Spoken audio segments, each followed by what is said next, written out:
name is Felicia Wright, and this is the Go Rogue podcast. Do you feel stuck? Does every day feel like Groundhog's Day? Well, I'm here to tell you it's time to take charge of your life and know that you are meant for more than this. It's time to go rogue. This podcast is for people that are ready to say enough is enough and discover their new normal with entrepreneurship. Get ready because your rogue journey starts now. Let's get into it.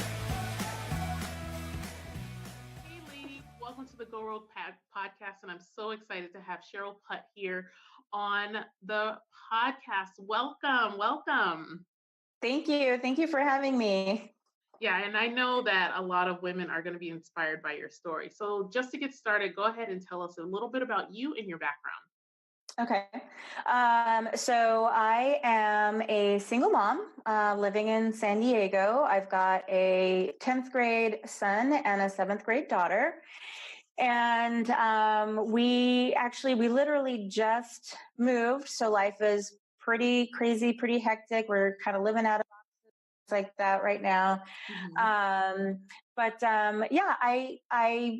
I'm a licensed therapist. I've been licensed for over 15 years. I have a private practice. And I also work for Children's Hospital here in San Diego. And in my practice and in the hospital, I work with children and families who are dealing with trauma, PTSD, and abuse. Wow. And I'm also a single mom entrepreneurial strategist, where I literally help moms, move past all the negativity that we have, all the obstacles and things that we put in our way and other people put in our way so that we can actually run businesses, our Mm-hmm. businesses. I love, what do I love? I love reading.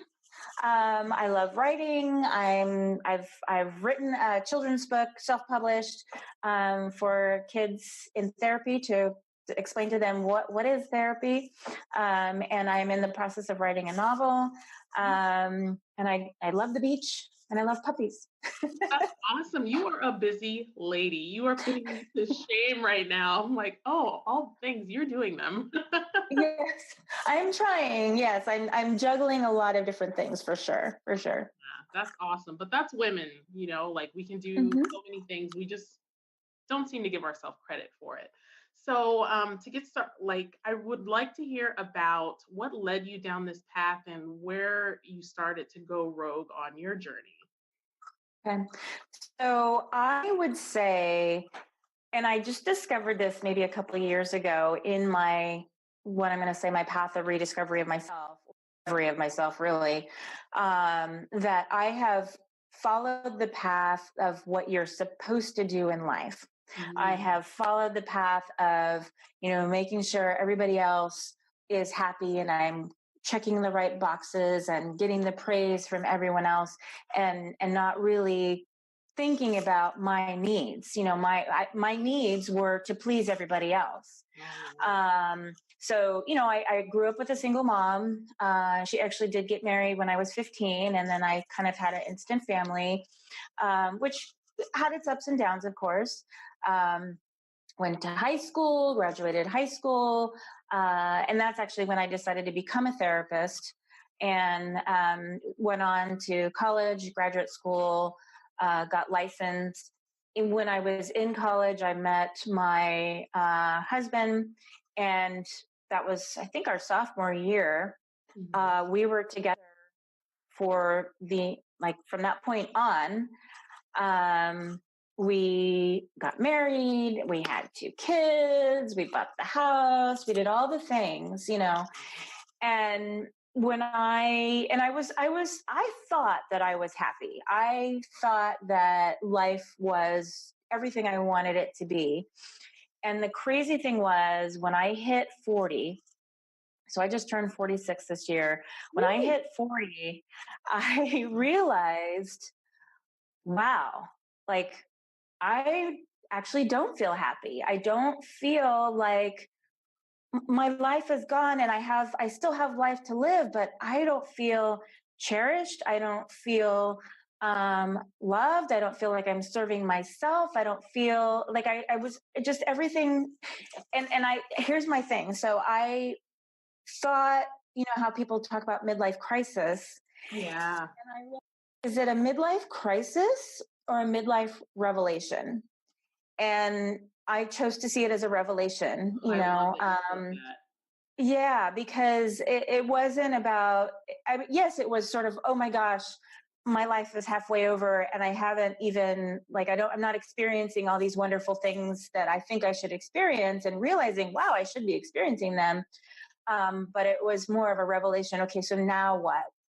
And through, a series of looking at Facebook things and books and whatnot, I started to weed out toxic relationships. I started to weed out toxic thoughts that I myself was having about myself and the world. And that actually did lead to my divorce. And I want to say that might have been kind of when I went rogue, because everybody around me was surprised. Wow. But and then there were a lot of people actually that weren't surprised, which for me it was kind of like, okay, well, if there were things you saw, why didn't you tell me? Like, come on, help me out. But then realistically, I may not have agreed, and I may not have seen them, because I had to get to that point. Yeah. And once my divorce happened, and we were living on our own, me and the kids, I realized too, okay, there's a lot of negativity floating around me. And so that's when I really started focusing on eliminating negativity. And I was sitting there. Now I consider myself a Christian. But I also believe in the universe, and I believe in evolution and a whole host of things. But I was sitting there one night and I thought, I've never given up anything for Lent. I think I want to give up next. And then I realized, I don't know when Lent is. I know it's near today, but I don't know. And I looked it up, and it was literally the next day. Wow. And so it's so fortuitous. And I said, okay, tomorrow I'm giving up negativity for Lent. And my first, that very next morning, it was my first experience at it. I was in the shower. I'm assuming that the kids were at school because they weren't home. And the water was so warm and it was perfect and it felt so good. And I was just in there enjoying the water. And I thought aloud, I really hate that I'm enjoying this shower right now. Wow. And I caught myself, right? Yeah, I caught myself. And I was like, wait a minute. Okay, first of all, I'm not supposed to be having negative thoughts. Second of all, I don't hate it. I love it. I am enjoying the peace and quiet. Nobody's needing me. The water's warm. Yeah. And I was like, no, I'm allowed to love this, and I'm allowed to enjoy a few extra minutes in the shower. Yeah. And then from there, go ahead. I was going to say that I love some of the themes that you're saying, especially when it comes to, like, in the beginning, like, I did what I was supposed to do, what I thought I was supposed to do. And I think so many people fall into that trap of, well, this is what I'm supposed to be doing. And even when I was teaching, when I wasn't enjoying it, I was like, well, this is what I'm supposed to be doing. I'm supposed to enjoy this. So for any ladies out there that are listening, and you're having these thoughts of like, oh my gosh, like, I don't like this, but I'm supposed to be doing it. It's like, let's get rid of that, like, together. And you're not alone. Like, so many people feel that, right? Right. Yeah. And it's not about what you're supposed to or not supposed to, that or should or shouldn't, because those are actually, even if you think those ideas are coming from, they're actually coming from external forces. Because it's rarely based on what you think you want to be doing,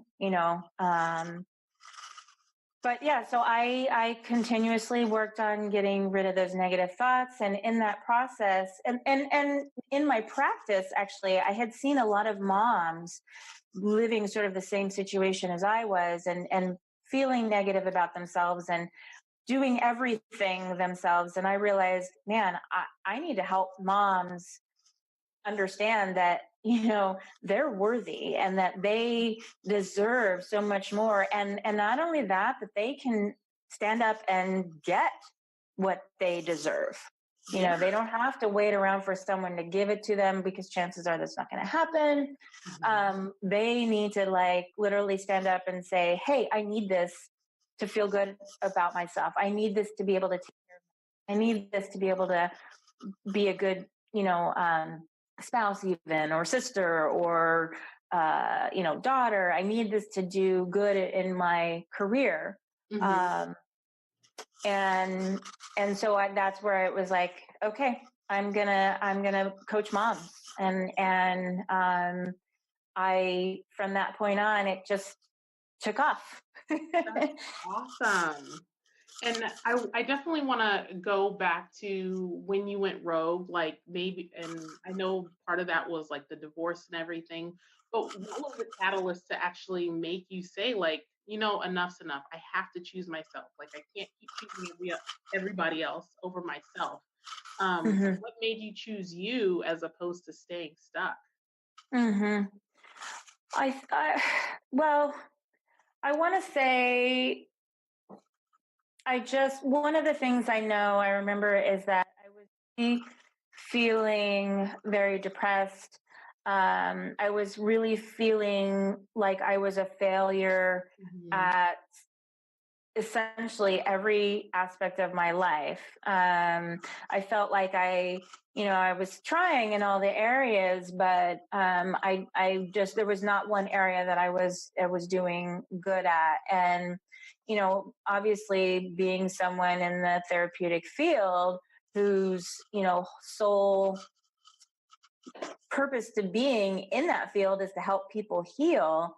I have a little bit of a leg up just from education and experience that, okay, this is not how I should be feeling, and that I need to do something. And I think there was a big piece to it. I had a conversation with my sister, and my younger sister, and she was always saying how I was a child, because she's my stepsister. So I was a child who was always the perfect one and who did everything, like I said, the way that I should, in order, and she didn't. We had this conversation and I kept saying, but I'm not perfect. I'm not perfect. And I listed off all the crazy things that I did, and she was blown away. And that was the other piece too. I think that helped with that is that I realized that I'm everybody, I'm living this life. I'm this pressure to live this life that I don't even necessarily want to live. I don't want to have to be perfect. Yeah. Because it was just dragging me down. And I think those things, just that feeling of, being bad at everything, that feeling of, being exhausted of living up to this pressure, and realizing that it's ruining. Now and I have an excellent relationship, and it ruined our relationship. We wasted so many years because of this thing between us. Mhm. And then, that, hey, I'm 40. I want more for the second half of my life. And I think that's that moment where I just was like, okay, enough is enough. I need to live for me now. I love that because I have a friend that's a little older than you, and she felt like she's like, oh, I'm so much older, like I can't really do other things. And I hope women start to reframe that, like, even though you're 40, 50, whatever, there's you always have time. And I think we need to stop telling ourselves like we're too old or whatever, that we can't do the things that we really want to do, because that's not a life worth living. Don't you agree? Definitely. Yeah. Yeah. I mean, I don't think you're ever too old. And in Yeah. fact, I remember years ago reading a story about some woman who graduated college at 80 something. You know what I mean? Because she wanted to, Mhm. I think one of my missions is I really want people to realize this, women to realize this before they're even 40, that, they can do anything. They Yeah. don't have to, you know, check off other people's boxes, that they can break out of that mold, way earlier. Mm-hmm. Um, they can go rogue, much earlier than I did. Mm-hmm. Just makes life better. Yeah, and I feel like we always find the negative. So you say you wish you had gone rogue a little earlier. I even feel that way. So I'm 33 and I'm like, man, I wish I had figured this out way earlier. And we always frame it to be negative, but we should frame it and turn it around like, no, like we got there. That's the Hmm. victory, right? We got Right. Right. Yeah, definitely. And I think, going rogue is not a bad thing. Breaking out of that mold is a good thing. That's when things actually happen. If you look back in history, for example, all the things that we have today, we have because somebody decided to not do what everyone else was doing. Yes. And great things can happen when you just decide, hey, I'm going to do what I feel is right for me, Mhm. regardless of what anyone else thinks. Yes, love that. So I have another question for you. So who is the number one mentor or person or woman that has changed your life the most? It could be you. um, If it's you, it's yeah. fine. You know what? I have,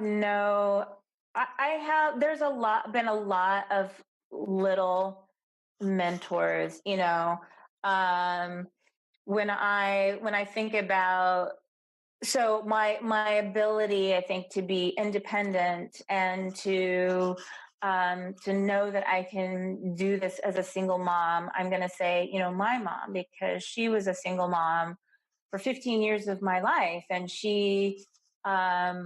while she worked, and I didn't know this till much older, 3 jobs sometimes to make sure what we had. I never felt like I didn't have love or attention or things like that. So I think, in that way, she was my mentor. My There was a psychology teacher, Mrs. Rhodes, at my high school, and I took her class, and that changed that trajectory for me to be a therapist, because we had a moment in our class where we learned about child abuse, and I thought, oh my gosh, I need to help kids. I need to be there. I need to help them heal. Um, and then, I want to say, and it sounds so cliche, and we saw her a couple weeks ago, but Dana Malstaff, just because I saw her kind of go from, just having an idea to building this amazing community, and looking at that and feeling like I can do that too, Mhm. know, and and then all the people within that community that I've connected with, have been my mentors. Just watching them grow and become, and a community of women helping each other has just been huge mentorship for me. Yeah. Um, And the funny thing is, even my kids, because they sometimes they say these things that are just so profound, Yeah. especially over the last couple of years. So that the divorce, so I've been divorced a couple of years, and sometimes they say these things that are so profound and so innocent, and it's like, yeah, you know, like my daughter will say, "Mom, you really just need to just relax. It's okay. Just be calm. You can do this." And so hearing those things, just it just helps me keep moving forward. So I don't think there's ever been really one person, and there may be other people that I'm not even thinking of right now. Uh-huh. But and now in my life, I really try to pay attention to everyone, because even people that are quote unquote bad Mhm. are giving me information and, in a sense, mentoring me to be the best person that I can be. Yeah, and I love your answer because you really highlighted the fact that so many different people can be your mentors and teach you something. And people have a season that come in and out of your life to teach you a lesson, whether they're good or bad. That's amazing. And I think a lot of people can learn from that and take the bad in stride because you realize it's like, okay, there's a lesson in that I need to learn, you know? Definitely, Yeah. definitely. And it's easy for us to just, because we're kind of programmed to run away from the bad. But the thing is, you can learn a lot from that about yourself, about the world, about how to deal with things. So, Yeah, that's amazing. And to wrap this up, I have one more question for you. What is the number one piece of advice for a woman that might be struggling and wants to start her rogue journey but has no idea how to start or where to begin? uh, I'm going to say the number one thing to starting your rogue journey, you really have to look within, Hmm. because you can, look at everybody else and they can give you ideas and roadmaps, whether your road journey means, I'm going to change my body type, or I'm going to, whatever, I'm going to change my business. I'm going to be a better parent, that you're breaking from what you've been doing to become what you want to be. And you can get roadmaps. I mean, there's roadmaps everywhere of how to do this and how to do that. But Hmm. if you don't have your core of how you believe in yourself, you're not going to get very far. So I really feel like, the number one thing is starting with your negative thoughts, challenging those. Are they really true? Is this really how I believe? Or is this something that I've learned and picked up along the way and sort of created a belief system out of it, even though it's not really my own? Allow yourself to enjoy things. And that's a big, so I didn't even mention this, but self-care is a lot about, yes, it's, I'm going to take a bubble bath and I'm going to go for a walk and I'm going to do this and I'm going to do that. But a Uh-huh. lot of self-care is really that internal piece of just loving yourself and learning, which is a thing that most of us have to learn to do, have to learn to love ourselves, which is what one of the cornerstones of my coaching business, my, entrepreneur strategist, is to start from within, because you can learn all the steps, but you can't maintain it. You can't be consistent in doing your journey if you don't start with yourself. Yes, and that is so juicy. And I say that's so like great juicy information because like I even can take little nuggets out of that to apply to myself as well. I It's just as women we forget and we can be all the things for other people, but we can't do it for ourselves, and we need to stop that. And that's what going rogue is about. Like your rogue journey, no matter what it looks like, let's make some serious changes. So thank you so much for being here. Before we hop off, definitely tell people where they can find you and how they can connect with you. Okay. So you can check out my website, which is www.mommingawesomely.com. Mhm. Momming is MOMMING.com. I'm also on Facebook. Same name as the website. The page is Momming Awesomely. I'm also on Instagram, Momming Awesomely as well. And soon, so look out for this. I'm going to be doing, they're kind of like subscription boxes but they're for single moms. Uh-huh. So that to celebrate themselves, because like at Christmas time or Valentine's Day or Mother's Day, even those are days when usually like a lot of people give gifts and things. And when you're a single mom, especially when you've just been recently divorced, you're Mhm. not really celebrated as much. So the website is in progress, but mark it down. It's called singlemomlovebomb.com, and that will be coming soon because I want to have those boxes out this Christmas. That's awesome. And I will definitely put all those links in the show notes. So if you're not a fast writer like me, sometimes I'm like trying to scribble really fast, like what's Yes. the Or if you're listening in your car. Yeah, it will be in the show notes for you to access that stuff. So again, thank you so much, Cheryl, for being here. Um, if you are on your rogue journey, I would definitely invite you to join my group. It's called Go Rogue, obviously. You can find it at bit.ly/rogue community. So I hope you ladies are having a fabulous day, and we'll catch you next time. Bye. Bye.